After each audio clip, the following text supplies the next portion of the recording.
America Civil War. So let's get to the thing right here. Okay, so I gotta admit, this is probably one of the top 5 best comic book movies by fucking far. And I gotta admit, so this is kind of a redo review. So if you actually saw my face before, the other one got deleted. So brace yourself. Okay, so here's the basic thing. Captain America Civil War manages to have a lot of fucking people in it, right? Even though it's very crowded like a fucking mall on Christmas Eve, it actually manages to give a good enough balance between all the fucking characters. Now, granted, some of them actually don't really get that much time. Some people get more than others. Some people should have had a shorter amount of time. But overall, I think everybody has at least a standout moment, whether it be in action scenes or whatever it may be, a humorous moment that they actually kind of shine, right? So I think they actually do a good enough job. Now, even though this film actually is about Civil War, there's actually a good amount of themes in here that I really did kind of pick up on. The right to choose, or, you know, the topic of choosing is definitely a big thing, a very relevant term inside the way we kind of look at the world today.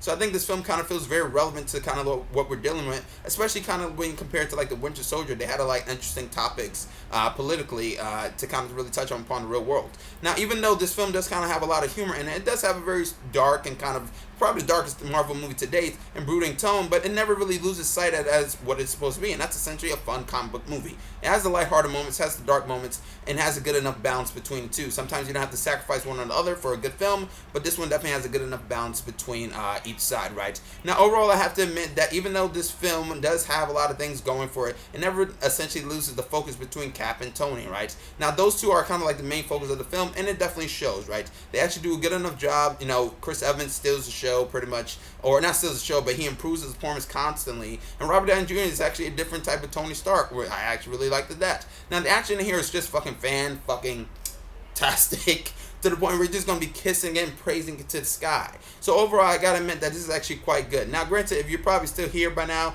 DC fanboys, you probably might as well just leave because it's only going to get more praised as it goes along. Now, the airport scene is fucking fantastic to the point where I was actually surprised how much fucking humor is actually in there. Spider-Man steals the show, and now granted, even though Spidey's fantastic, probably the best Spider-Man ever, Chadwick Boseman, I feel like, is getting a little bit of the kind of thrown under the carpet for the most part. He does a fantastic job, and I actually almost preferred him more than Spidey. I liked his cat-like reflexes. I liked the fast movement, just like an actual Panther. But some of the digital scene does kind of look like a little bit shitty from what I saw, maybe, or maybe that was just me. But it doesn't really look that good. It kind of takes you out of it for a bit. And I did like his accent, quite frankly. Now, everything really does work, right? Unfortunately, after all this time, after all this hard work, after all this dedication, Marvel still doesn't know how to do a fucking villain for shit.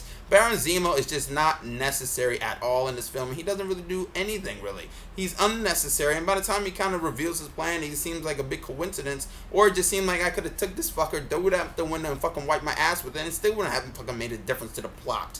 So that's all I really have to say about that. Now, overall, like I said, this film does a good enough job of kind of touching upon a lot of relevant themes inside the world we live in, adding on to the, you know, the relationships that we kind of know about these characters, but those are actually some of the best parts about this film, right? And on top of like the villain being lackluster for the most part, that's really the only big negative I would have to say. But some of the nitpicks could kind of be that sometimes I feel like Marvel is too worried about setting up sequels, and sometimes that does kind of seem like that. It's not too forced like Iron Man 2, but sometimes, you know, it just seems like they don't really take that many risks. There are risks, but not big ones per se, like an Iron Man is the biggest risk they probably did, just in general. Now, overall, this does kind of run a little bit too long, but it's not really too much of a problem. It kind of does lose a little bit of steam towards the end, but like I said, it's not really bad per se.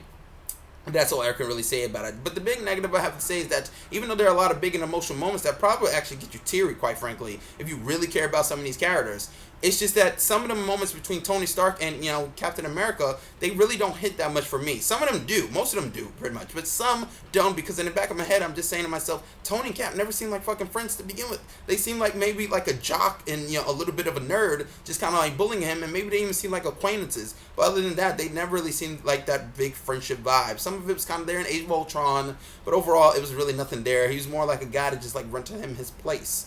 That was pretty much it. But that was all I really had to say. Now, for people, for the DC fanboys that's kind of upset that this movie's kind of getting praised, look, a good movie's a good movie. If they do a good enough job, then they do a good enough job. Don't fucking whine and bitch and complain. Can't we just all just like Marvel and DC together? Or can you just not, you know, speak your mind and just shut up? But that's all I can really say is that. So overall, yeah, this is actually a pretty fucking good movie. The airport scene is just comic book fucking gold here, to the point where I said this before, but it's just great. You cannot top that airport scene. It's just so fun and fucking badass and humor, you know. It's all the time. That's all you can really say. It's just that Marvel really doesn't know what they're doing, and sometimes I feel like they could kind of branch out and do something else. But that probably will be what Phase 4 will be. But let's see where they kind of take this shit. But overall, yeah. For the fanboys out there, look, this is just a good movie. You have to accept it or not. Hard work pays off, and this is what it gets. Captain America continues to be probably the best trilogy ever, and not a Marvel Studio movie, but just in general. And this is probably one of the best comic book movies out there, just in general. Now, Michael Mann's Batman doesn't really do justice for The Dark Knight, but overall, it actually does a decent enough job. But I think this kind of beats it because, as I just said, The Dark Knight is pretty much Michael Mann's Batman. That's pretty much it. But yeah, comment, subscribe, and like. Help me get to 400 subscribers if you actually enjoyed this review. I'm Chris Smith, and I'm signing out.